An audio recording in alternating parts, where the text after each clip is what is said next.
नमस्कार तृतीय डिलर्स को समस्त को बहुत बहुत स्वागत। मुझे आपण मन पे छतु मसला रेसिपी आनी आशा करें भिडियो को संपूर्ण देखिए। छतु मसला प्रथम छतु दरकार मुझे गोटे केजी छतु नहीं छतुर कड़ा चपा गुड़ा सब भल भाव बाछि देछि आ छतु को छोट छोट कर काटी नहीं छोट छोट कर काटी नहीं गोटे पात्र को काढ़ी देछि ताको एबे भल भाव 2-3 थर चकटिक धोईदेवा। धोईदेला गोटे पात्र को काढ़ीदेवा। एवं से स्वाद अनुसार लुण पकाउछि, हल्दी गुंड पकाउछि, लंका गुंड पकाउछि आ सबको भल भाव गोड़े नौछि। छतु को भल भाव गोड़े देछि। एपटे गैस ऑन करी गोटे कड़ाई बसैछि किसी तेल दउछि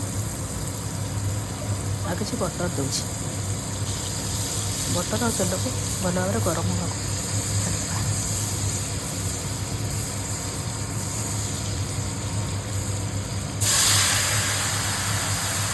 तेल भल भाव गरम होगा।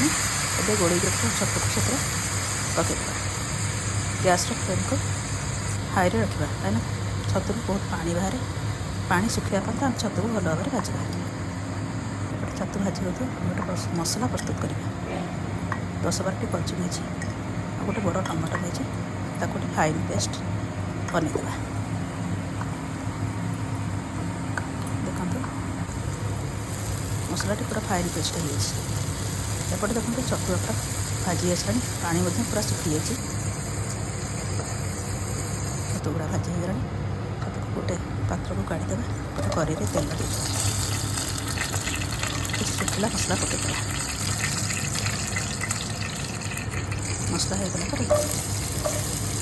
आगे रसुण आठ 10 रसुण को छोट छोट काटिक रखिए तेल में देदेवा। रसुण को गोल्डन कलर हवा पर भाजवा।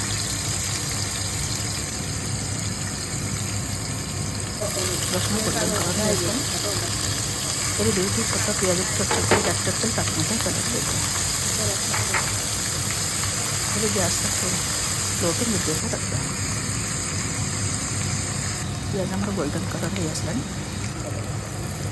एवं छोट खंड अदा को चेचिक रखते से पकड़ गोड़े भल भाव गोड़े अदा हो आसला। एवं बाटी रखा मसला को पकईदेवा आ भल भाव कषिदेवा।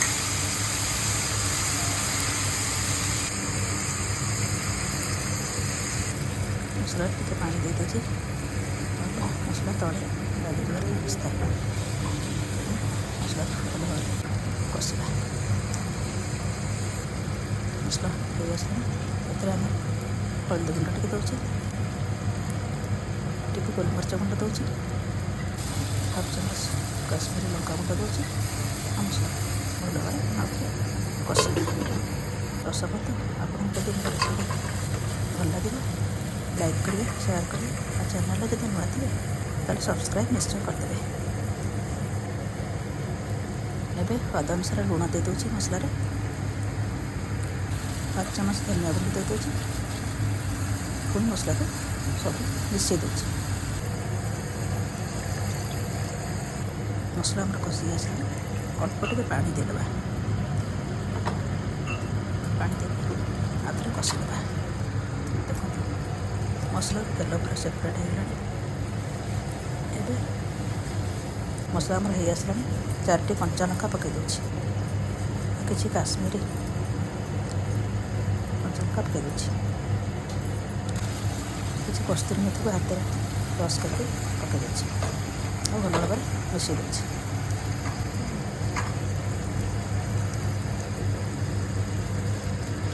मसला आमर हो गला। भाजी तो छतु को पकईदेवा।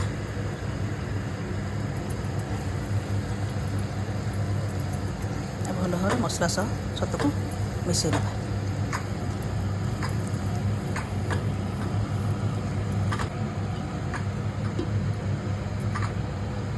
एवं आम घोड़े देवा 10 मिनट पर सीझापी छाड़देवा।